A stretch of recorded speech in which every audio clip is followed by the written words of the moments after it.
Здорово, народ! Сегодня в этом видео я хочу рассказать вам немного о спортивных ортезах и бандажах, чем они отличаются от медицинских и какими я пользуюсь сейчас. Поехали! Речь пойдет о нескольких моделях.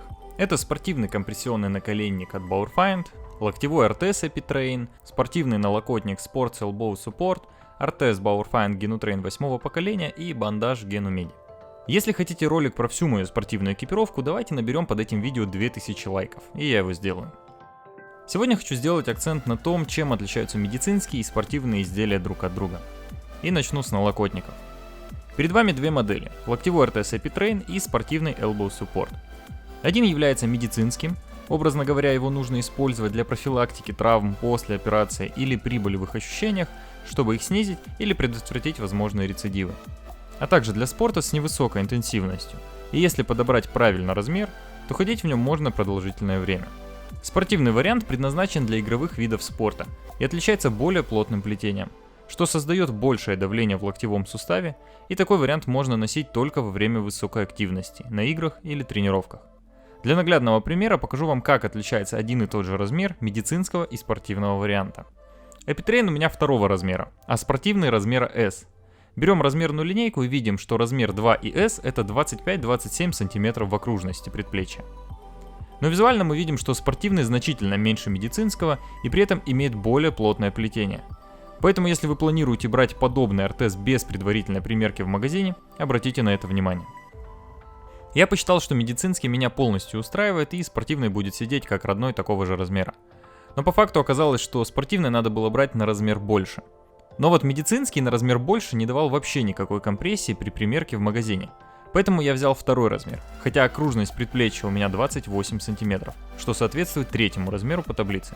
То есть при выборе спортивного я отталкивался не от размера руки, а от размера ортеза, который у меня уже был, что было неправильно. Поэтому если заказываете спортивный, берите именно такой, какой соответствует вашей окружности предплечья.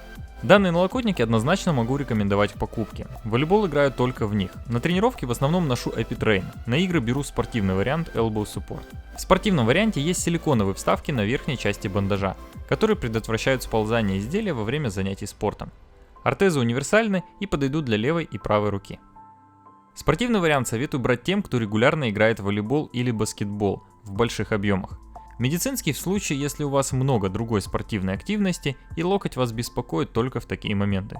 Оба налокотника имеют массажные вставки, стимулирующие приток крови, способствующие более быстрому разогреванию вашей руки и предотвращая ее преждевременное остывание в перерывах. Ссылки на обе модели найдете в описании под видео. На сайте Артека появился специальный раздел спортивных ортезов и бандажей, где вы сможете найти стельки, защиту голеностопа и запястья, носки и компрессионные гольфы и многое-многое другое. С полным перечнем товаров вы можете ознакомиться по ссылке в описании. На моем канале уже был большой ролик о том, какие ортезы, наколенники и бандажи нужно использовать и почему. Можете посмотреть его потом по всплывашке в верхнем углу. Теперь хочу рассказать о компрессионном наколеннике Sports Compression Knee Support от Bauerfeind. На многих моих фото и видео вы могли видеть, что я прыгаю с белыми суппортами на коленях. Носила их для того, чтобы колени максимально быстро разогревались и сохраняли тепло более продолжительное время. Но использовал я для этих целей суппорта для голени, которых хватало при активном использовании на месяц, поэтому у меня их было очень много. В прошлом своем видео я рассказал об этом более подробно. Сейчас же я нашел отличный вариант для использования. Это специальный наколенник, который создан именно для этих целей. Основные сценарии моего использования – это длительные прогулки, дорога до тренировки, занятия в зале и дома. Благодаря силиконовым вставкам он не сползает. В отпуске за день я прошел в нем более 30 километров, ни разу не поправив его. Сейчас он является моим главным аксессуаром при выходе из дома. Он не является аналогом или альтернативой спортивным ортезам. По факту это компрессионное белье, но так как он охватывает лишь колено, мы с комфортом можем носить его весь день. Кто пробовал ходить в плотном компрессионном белье весь день, тот поймет. Если вас беспокоит колено, но не настолько, чтобы носить ортез на регулярной основе, можете присмотреться к этому наколеннику. На спортивную версию бандажа для коленного сустава сделал полноценный обзор Димон с канала Кроссовки.нет. Если интересно, можете посмотреть по ссылке в описании. Общие советы. Если у вас оказался пограничный размер, обратитесь за помощью к консультантам магазина или напишите на сайте в чат. Операторы вам помогут определиться с размером. Во избежание травм можно обзавестись универсальными медицинскими ортезами или бандажами. Например, ортез Bauerfeind Genutrain или бандаж GenuMedi. Если травма вас беспокоит давно и бывали рецидивы, то рассматривайте специальные модели, которые учитывают специфику вашей травмы и вида спорта. С выбором правильного изделия вам помогут сотрудники магазинов, где вы будете приобретать изделия. Подводя итог, если у вас есть проблемы с коленом или локтем, своевременно позаботьтесь о том, чтобы не запустить эту проблему. Как всегда по традиции.